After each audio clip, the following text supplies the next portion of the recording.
News with Jim Redmond, Dave Scott, Tom Hyland, and the award-winning Channel 7 News team.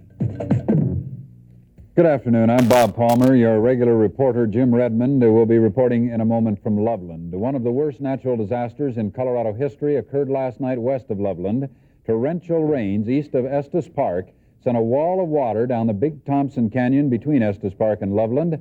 The unofficial death toll is now 52, but officials fear that the number may be 3 or 4 times that great. An estimated 2,500 people were camping in the narrow canyon when water roared down upon them during the night. The daylight revealed hundreds of cabins, barns, cars, trucks, campers, and trailers in the river. Weather officials say 10 to 14 inches of rain fell in the area near Glen Haven and Drake, producing possibly the worst flood ever to hit the Big Thompson. Of those caught by the flood, many escaped by climbing the steep canyon walls. Others who tried to make it down the road were swept to their deaths. Highway 34, which skirted the river, was washed out for miles. In some areas, there is no indication that a highway ever existed. Rescue teams moved into the area during the night, and military helicopters began flying up the canyon at dawn today. At least 800 persons have been brought out during the day by land and air, many of them injured, all telling of the most horrible night of their lives. A temporary morgue has been established in Loveland as helicopters and horseback teams are still ferrying bodies out of the mountains. Still trapped are an estimated 300 persons in their cars who are stranded along a 4-mile stretch of road that remains intact. Rescuers have no way of guessing how many people may still be alive on the sides of the mountains bordering the river. The river has now receded, but it is still running from wall to wall down most of the 30-mile route from Loveland to Estes Park. Some vehicles were swept all the way past Loveland. There is no estimate of how many homes and cabins were taken out, but that number is high. Many permanent residents were warned in the night to flee, but most of those who were camped beside the river got their first warning when the water rose rapidly over the darkened campgrounds. Some survivors reported a 15-foot wall of water that hit at about 10 p.m. Telephone service to Estes Park has been knocked out, and the town's sewer pipes ruptured, sending raw sewage down the river along with everything else.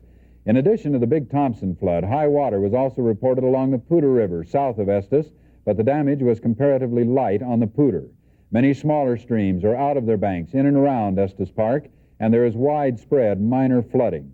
The State Patrol says 2 smaller roads in that area have been closed, and the public is asked to stay away from the area and not to make any phone calls into the Loveland area where the circuits are jammed up. Recreational vehicles, cabins, homes, all piled up in the riverbed. Governor Richard Lamb, who spent much of the night and morning in the disaster area, has ordered 150 National Guardsmen to assist in the rescue operations which are still going on.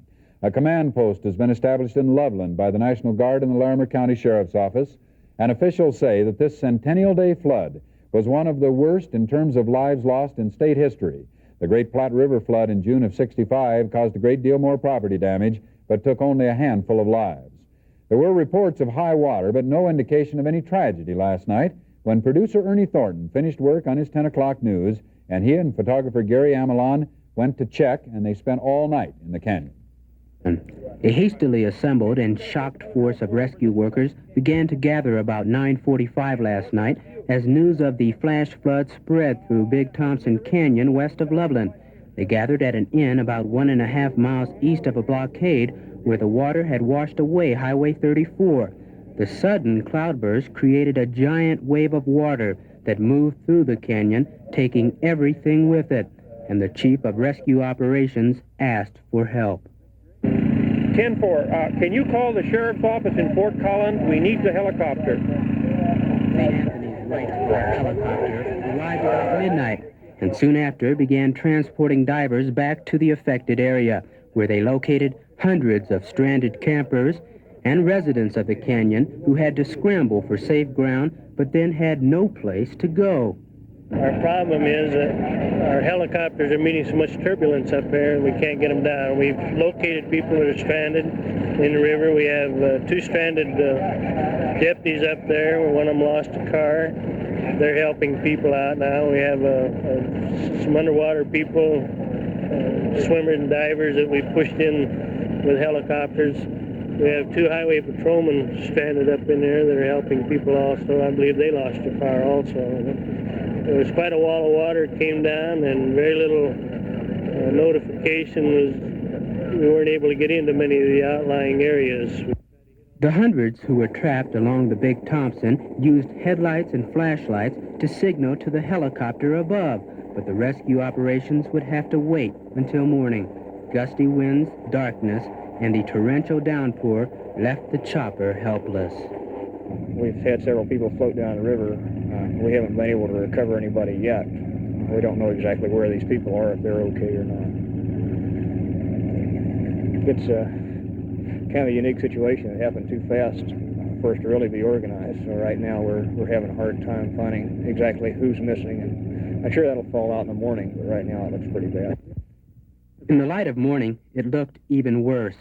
Uprooted trees and debris floated down the river, along with the remnants of what used to be campgrounds, trailer parks, and small communities. There were cars, propane tanks, refrigerators, TV sets, horse trailers, and campers strewn along the swollen river. The Cedar Cove area, 2 miles west of Loveland, was virtually torn apart, and residents who made it out said they only had 5 to 10 minutes warning before being hit by a tidal wave-like 10-foot-high wall of water. Drake, a settlement between Loveland and Estes Park, was left in shambles. But at least now, 10 helicopters were ferrying people out of the disseminated narrow canyon. It was a constant stream of injured and exhausted people who arrived in a pasture that served as a temporary heliport. Some of the evacuees clutched waterlogged dogs as they left the rescue helicopters. Others, who could not walk, were carried away on stretchers. Some were given first aid emergency treatment on the scene, while others were immediately taken to hospitals in Loveland and Fort Collins. The lucky ones who were not injured were taken to Loveland High School. There they ate, slept, or just waited in stunned silence. The number of dead was mounting, and no one knew for sure where the count would finally stop. But many people had to bear the agony of not knowing about the fate of loved ones. Cliff Dykeman was with his wife and 3 daughters below Estes Park when the storm struck. We went fishing, the rain came, and we packed our women up, and they came back in, started back in, and another rain came, and we stayed and waited that one out about 45 minutes. We started out, they cut us off, we went back over 7 into Denver, and they're up there somewhere in the valley. We hope. Still on the road. No word yet. No word at all. For the news, this is Ernie Thornton reporting west of Loveland. Joining me in the studio just moments ago is Governor Richard Lamb. And Governor, this is one of the worst things of its kind that I ever recall in Colorado.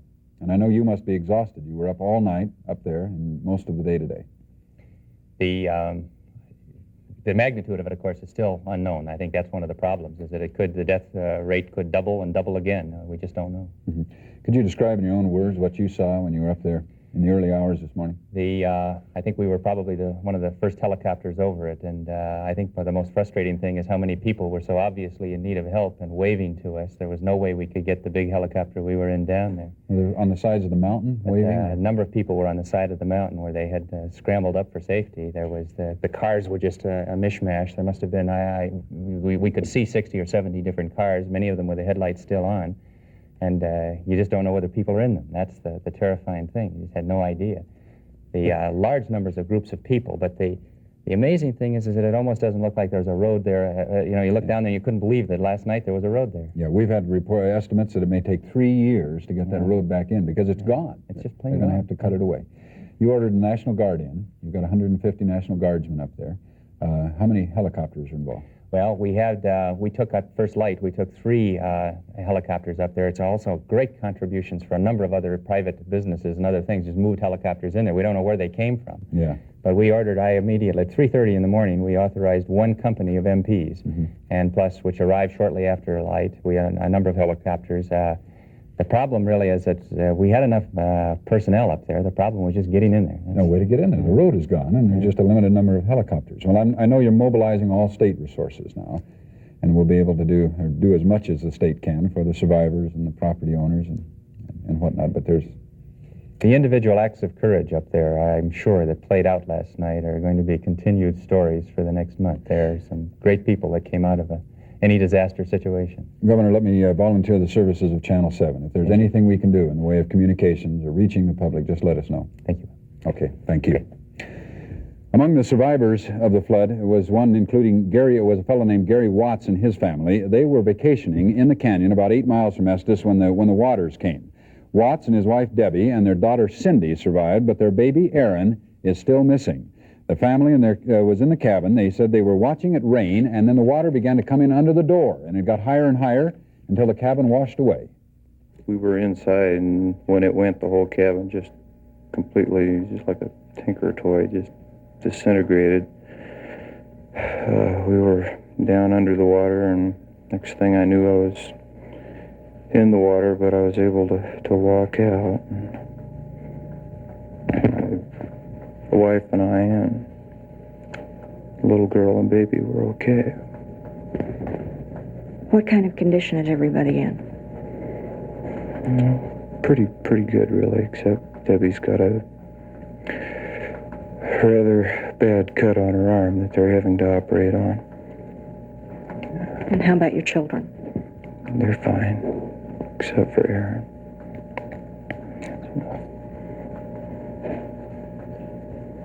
Did you lose him in the water?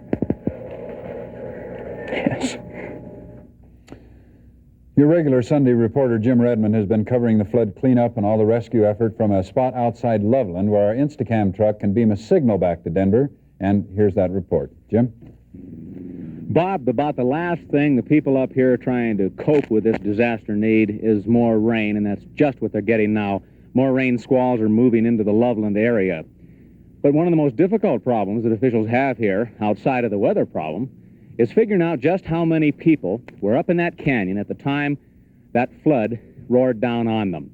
So far, they've rescued somewhere near 800 people, most of the 800 with one injury or another to their bodies, a lot of arms hurt, a lot of cuts and bruises, that sort of thing. At last report, there were somewhere between 49 and 60 people dead. They still aren't sure exactly how many dead there are and may not for several days in what is apparently the worst flood in Colorado history.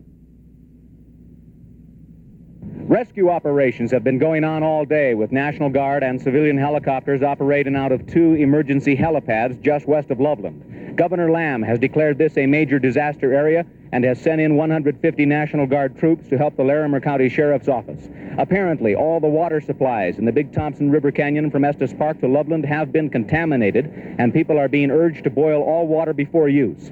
There's been some trouble with onlookers coming up here to see what's going on. Authorities ask that everyone stay away and watch the coverage on television. Onlookers here are just impeding the rescue efforts.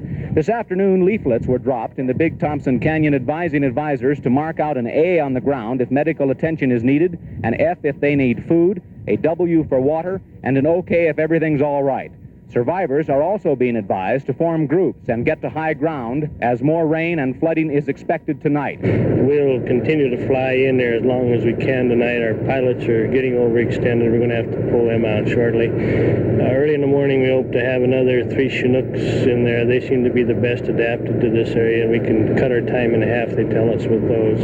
If we get another heavy rainfall like the one last night that touched off this flash flood, what do you think the outcome will be? Will you be able to cope with that? We hope by that time we'll have spread the word by word of mouth and by scattering these 48 people in elements and groups up through the canyon area to get the people up into higher ground to set themselves up for a stay up there. And then if we have to get in and feed them from air or whatever it takes tomorrow, that's what we'll be doing. A number of politicians, including Governor Lamb, Senator Gary Hart, and Congressman Jim Johnson have been here and will be working on getting disaster relief funds for this flood-stricken area in the aftermath of this incredible flash flood devastation.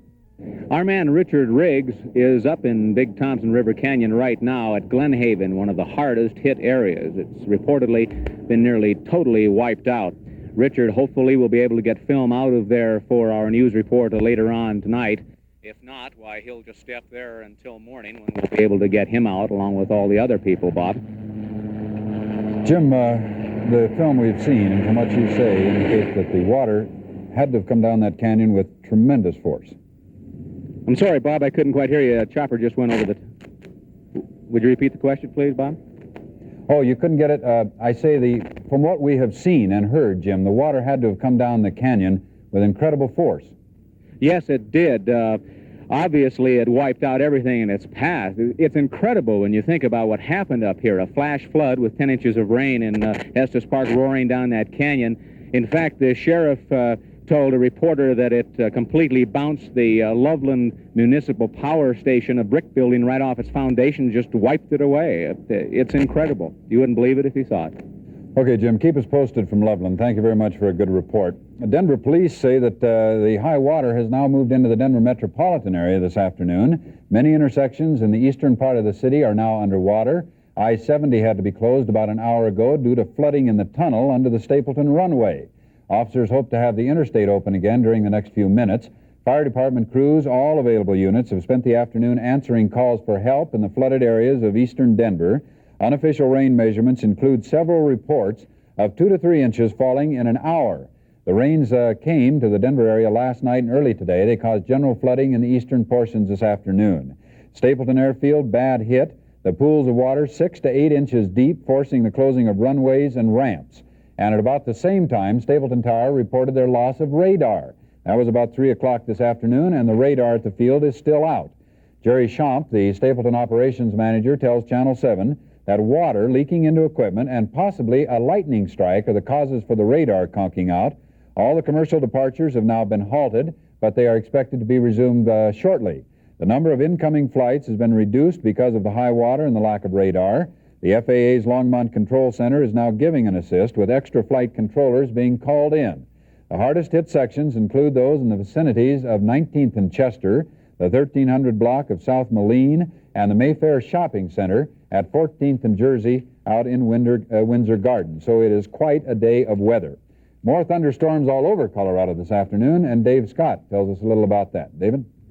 Bob, right now there is a nearly stationary front extending from southeastern Colorado to north-central Colorado, with a southwesterly flow of moisture aloft and an easterly flow of moisture on the surface, creating the situation that picks up the moisture, and there's plenty of it. Severe thunderstorm warnings were issued for counties extending from southeastern Colorado right on up into Weld, portions of Elbert County, and these counties included Denver, Arapahoe, Jefferson, and other counties in our area, and the severe thunderstorm warning is out until about 6 o'clock this evening for this area. The chance of moisture 50% tonight, and there's the possibility of local flooding through this night and possibly into tomorrow, Bob. Thank you, David. So wherever you live in Colorado, this is a good night to keep your eyes open and your ears as well. We could have more flash flooding. Colorado Highway Department officials are admittedly stunned by the damage to US 34 and Big Thompson Canyon. They now know that nearly all the highway is gone, with few signs that there ever was a road in the narrowest and steepest parts of the canyon, known as the Narrows, a 3-mile section about midway between Loveland and Estes Park. So severe is the damage that one Highway Department employee in Greeley says it could take 2 or 3 years to get this road reopened. The cost would be in the millions.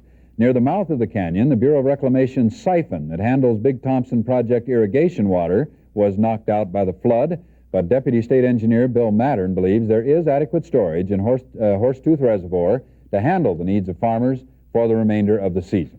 And another note, the Denver Symphony concert scheduled in Red Rocks Park tonight has now been moved downtown to the City Auditorium Theater. Concert begins at 8 o'clock. And have film, hopefully, from one of the most devastated areas at 10. Nice to have you with us on TV7.